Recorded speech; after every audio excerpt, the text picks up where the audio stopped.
네, 여러분, 안녕하세요. 때로는 말을 빙빙 돌려서 에둘러 할 필요가 없습니다.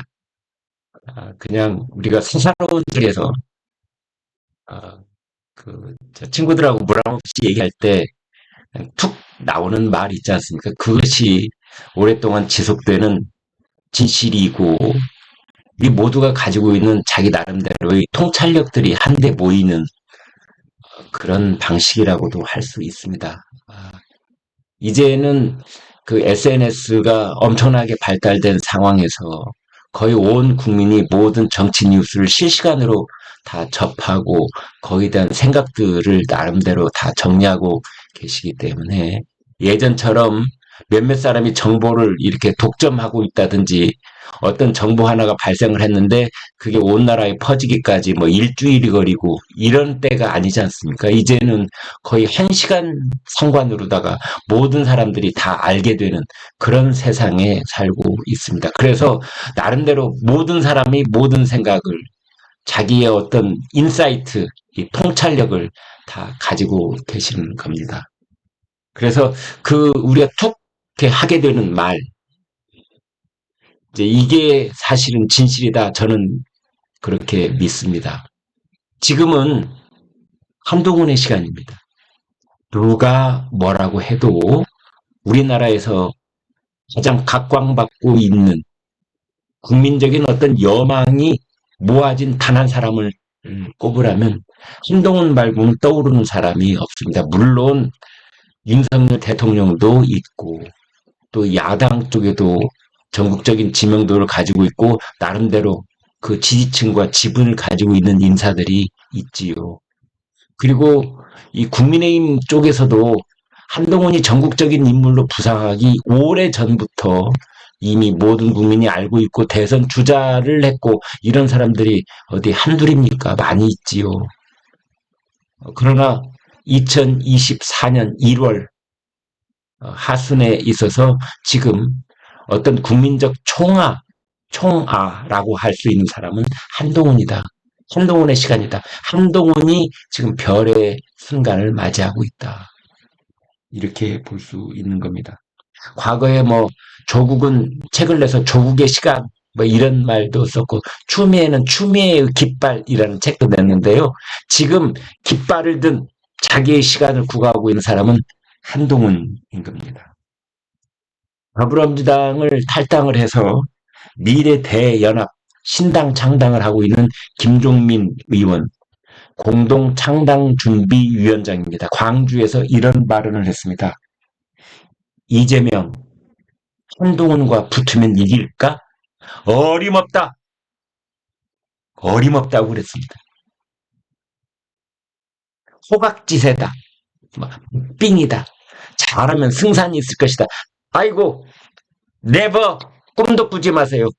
이재명은 한동훈한테 어림도 없다라는 말을 국민의힘 쪽에서 한 것이 아니라 그쪽 진영에서 어제 저녁까지 한솥밥을 먹었던 김종민이 그렇게 말하고 있는 겁니다. 여러분 잘 아시는 것처럼 한국갤럽 여론조사 나왔었죠. 긍정평가. 한동훈 잘하고 있다. 52%, 이재명 잘하고 있다. 35%, 둘 사이 격차는 17%포인트. 그것이 끝이 아닙니다. 부정평가를 봤더니 한동훈은 40, 이재명은 59.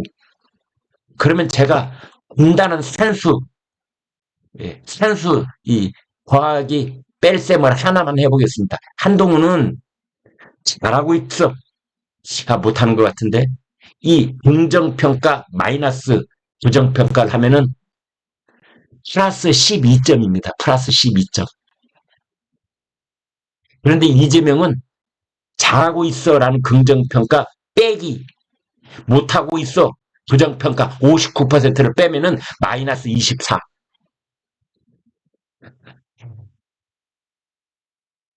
종합점수 하면은 한동훈은 플러스 12점, 이재명은 마이너스 24점. 그래서 두 사람의 격차는 36점. 플러스 12, 마이너스 24니까 이 격차는 36점이 맞지요. 그래서 어림없다는 말이 나오는 겁니다. 저희 시청자들께서는 이제 윤석열 정부 열렬한 지지자들도 많이 계시고 또 최근에는 윤석열 정부에 대해서 비판적인 그런 시각을 일부 제기를 하고는 있지만 그러나 기본적으로 윤석열 정부가 성공하는 것이 대한민국을 위해서 옳게 가는 길이라는 그 생각에는 변함들이 없으신 그런 분들이 거의 대부분이시죠. 그런데 그분들 이제 사이에서 지금 나오고 있는 얘기가 만약 그렇다면은 이번 총선은 윤석열 대통령은 한 발 뒤로 물러서서 국정 운영에 전념하고 그다음에 외교 안보 그다음에 경제 여기에 올인하고 대신 선거만큼은 한동훈 비대위원장이 간판이 되어서 치러야 되는 것 아니냐 뭐 이런 얘기가 나오고 있습니다.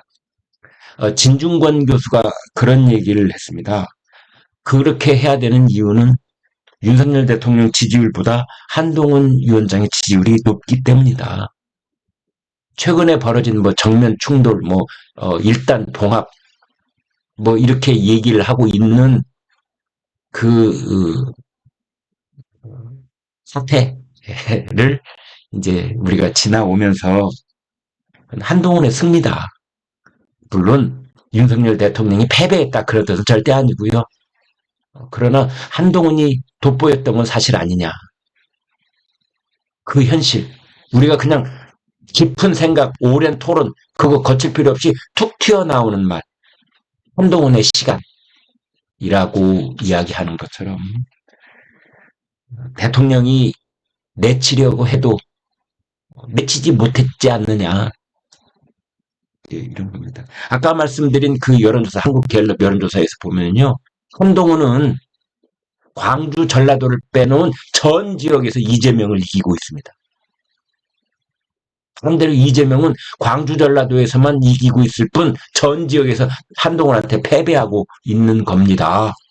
그런데 놀라운 것은 광주 전라도마저도 한동훈 지지도가 40% 가까이 됩니다.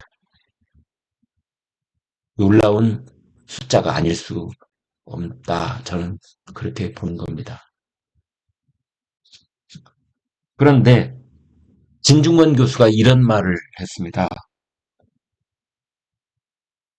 솔직하게 들여다보면은 윤석열 대통령보다 국민의힘 당 지지율이 높고 국민의힘 당 지지율보다 한동훈 비대위원장의 지지율이 월등하게 높습니다. 그 똑같은 여론조사 한국갤럽의 윤석열 대통령 지지율은 31%, 국민의힘 지지율은 33%, 한동훈 위원장 지지율은 52%. 선거 어떻게 치러야 됩니까? 선거 어떻게 치러야 됩니까? 저는 이렇게 봅니다. 총선은 깃발 싸움입니다. 국민들의 마음을 흔들 수 있는 그런 깃발을, 그런 미래의 비전과 그 다음에 우리 이 자손들의 세대를 위해서 정말로 일을 잘할 수 있다는 그런 믿음과 신뢰를 주는 깃발을 누가 더 드높이 휘날리고 있느냐 이거거든요. 총선은 깃발 싸움이다. 저는 그렇게 봅니다. 깃발 싸움. 막판 바람몰이가 조직력보다 훨씬 더 중요하다.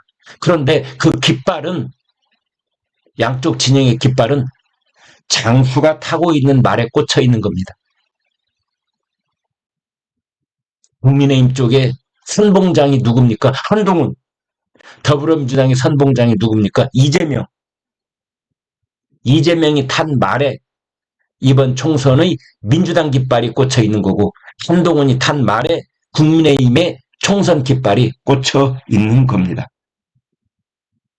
양쪽 장수는 별일이 없는 한 한동훈, 이재명 그 구도로 총선은 치를 것 같은데 그래서 그걸 보고 김종민 위원장이 김종민 의원이 단 한마디로 광주에서 얘기한 겁니다. 이재명 어림도 없다. 한동훈한테 어림도 없다. 그건 대선을 염두에 둔 말이기도 하거니와 동시에 총선에 대한 어떤 징후 같은 것을 얘기하고도 있다. 저는 그렇게 해석을 하는 겁니다. 한동훈 위원장은 이변이 없는 한 2027년에 국민의힘의 대선 주자가 돼 있을 겁니다. 물론 오세훈, 원희룡, 홍준표, 안철수, 유승민 여러 이름을 우리가 열거할 수 있지요. 그런데 그 사람들의 지지율을 다 합한 것보다 한동훈 혼자 지지율이 월등하게 높습니다. 그러니 이변이 없는 한 2027년 대선 가도 선두주자는 한동훈일 것이다. 한동훈한테는 리스크가 없습니다. 현재 드러나 있는 리스크가 하나도 없고 오히려 박수 소리와 열광하는 함성만 더 있는 겁니다. 반면에 이재명은 2027년 흔히 우리가 이런 질문합니다. 이재명은 그때 어디가 있을까? 간 농담 비슷한 얘기긴 합니다만 그때 민주당 당사에 있을까? 아니면 교도소에 있을까? 왜? 사법 리스크가 워낙 크기 때문이지요. 그래서 이재명의 정치적 지위라고 하는 것은 매우 불안정한 겁니다. 그렇다면 양쪽 진영 장수가 탄 말에 꽂혀있는 깃발을 본 국민들의 생각은 어떨까요? 우리하고 똑같은 거죠. 지금 말하는 거하고 똑같은 겁니다. 별다른 곳에 있는 게 아닌 겁니다. 한동훈이 탄 말에 꽂혀있는 깃발을 바라봐야 될까요? 우리나라의 10년, 20년, 30년 후를 생각할 때 아니면 이재명이 탄 말에 꽂혀있는 깃발을 바라봐야 될까요? 이렇게 되는 겁니다. 그래서 김종민 의원이 이재명한테 어림없다라는 말을 한 것이라고 저는 생각을 합니다. 네, 여러분 고맙습니다.